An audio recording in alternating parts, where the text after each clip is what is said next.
guys. Good evening. I know I just talked to you, but I am ready for another episode of what I'm going to start calling Chrissy's Reading Corner. It feels very cozy in here. I've got my Christmas candle burning. I've got Chex Mix. I've got Cranberry Sprite. It's their festive winter version.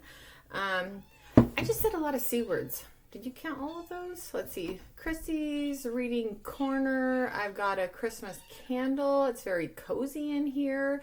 I've got Cranberry Sprite. It's their cheerful, like, winter holiday, I don't know, flavor.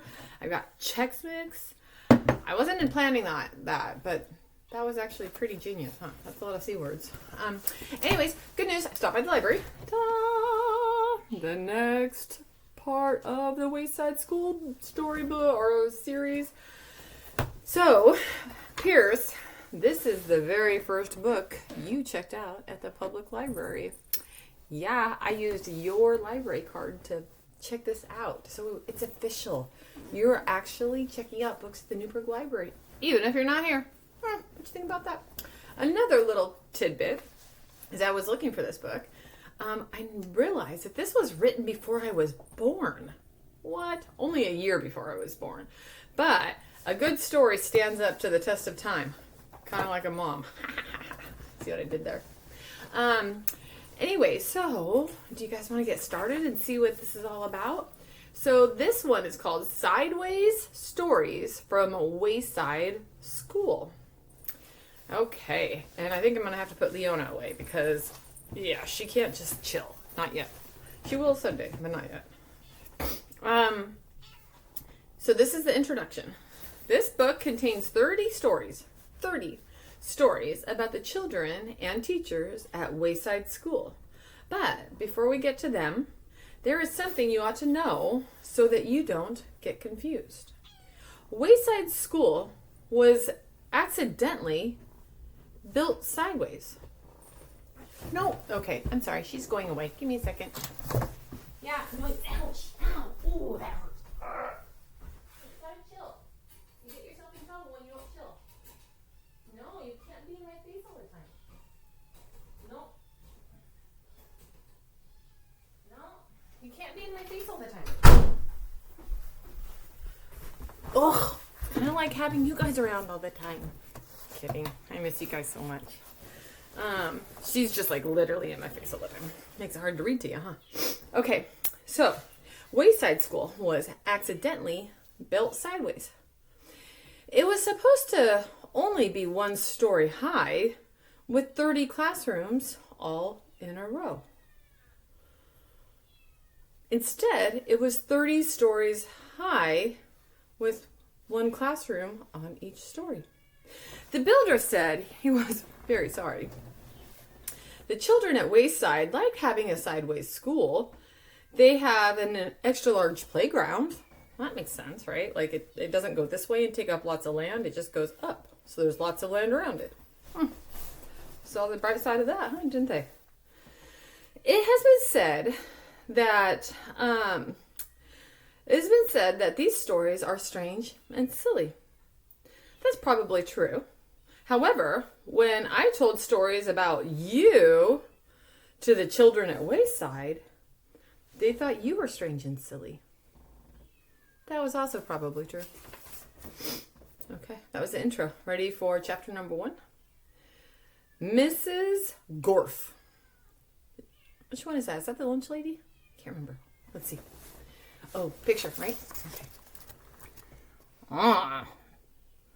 Mrs. Gorf doesn't look very happy, does she? No. Okay.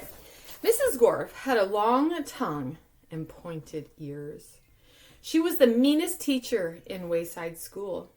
She taught the class on the 13th story out of 30, right? Okay. If you children are bad, she warned, or if you answer a problem wrong, I'll wiggle my ears, stick out my tongue, and turn you into apples. Mrs. Gorf didn't like children, but she loved apples.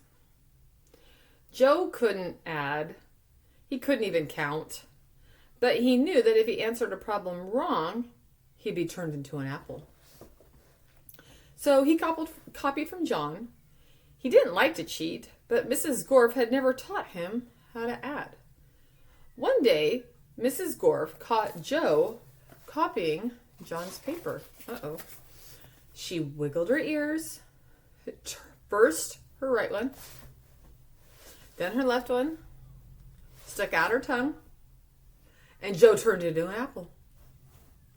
Then she turned John into an apple for letting Joe cheat. "Hey, that isn't fair," said Todd. "John was only trying to help a friend." Mrs. Gorf wiggled her ears. First the right one, then the left one, and stuck out her tongue. And turned Todd into an apple. "Does anyone else have an opinion?" she asked. Nobody said a word. Mrs. Gorf laughed and placed 3 apples on her desk.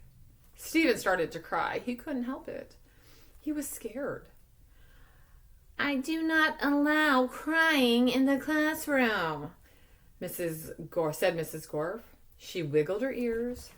First the right one, then the left one, and you know what she did? What'd she do? And turned Stephen into an apple. For the rest of the day, the children were absolutely quiet. And when they went home, they were too scared to even talk to their parents. But Joe, John, Todd, and Stephen couldn't go home. Mrs. Gorf just left them on her desk.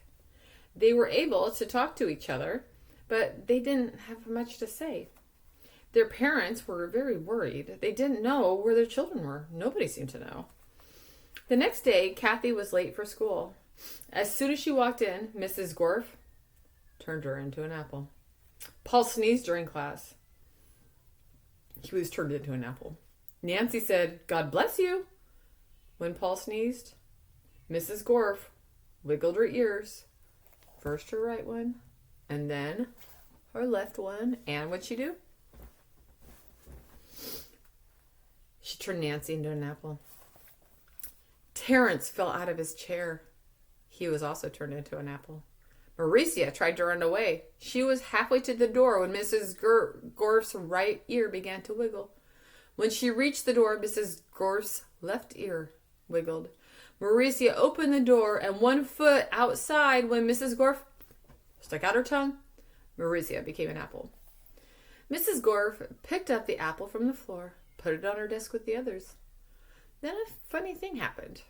Mrs. Gorf turned around and fell over a piece of chalk. The 3 Erics laughed. What do you think? Yeah, they were turned into apples. Mrs. Gorf had a dozen apples on her desk. Joe, John, Todd, Stephen, Kathy, Paul, Nancy, and Terrence. Mauricia, and then the 3 Erics. Eric Fry, Eric Bacon, and Eric Evans. Lewis, the yard teacher, walked into the classroom. He had missed the children at recess. He had heard that Mrs. Gorf was a mean teacher, so he came up to investigate. He saw the 12 apples on Mrs. Gorf's desk. I must be wrong, he thought. She must be a good teacher if so many children bring her apples. He walked back down to the playground. The next day, a dozen more children were turned into apples. Lewis, the yard teacher, came back into the room. He saw 24 apples on Mrs. Gorf's desk. There were only 3 children left in the class. Gosh, she must be the best teacher in the world, he thought. By the end of the week, all of the children were apples. Mrs. Gorf was very happy. Now I can go home, she said, and I don't have to teach anymore. I won't have to walk up 30 flights of stairs ever again. You're not going anywhere, shouted Todd. He jumped off the desk and bopped Mrs. Gorf on the nose. The rest of the apples followed. Mrs. Gorf fell on the floor. The apples jumped all over her. Stop, she shouted, or I'll turn you into applesauce. But the apples didn't stop, and Mrs. Gorf could do nothing about it. Turn us back to children? Todd demanded. Mrs. Gorf had no choice. She stuck out her tongue, wiggled her ears. This time, what do you think she did? The left one first, then the right one, and turned the children, or from apples back into children. All right, said Mauricio. Let's go get Louis. He'll know what to do. No, screamed Mrs. Gorf. I'll turn you back into apples. She wiggled her ears, first the right one, then the left, and stuck out her tongue. But Jenny held up a mirror, and Mrs. Gorf turned herself into an apple. But none of them knew how to wiggle their ears. Louis, the yard teacher, walked in. Where is Mrs. Gorf? He asked. Nobody said a word. Boy, am I hungry, said Louis. I don't think Mrs. Gorf would mind if I ate this apple. After all, she's always had so many. He picked up the apple, which was really Mrs. Gorf, shined it up on his shirt, and ate it. Did you guys see that coming? That Mrs. Gorf was going to be eaten by Louis, the schoolyard attendant? No way. Do you think your teachers can wiggle their ears? Uh-oh.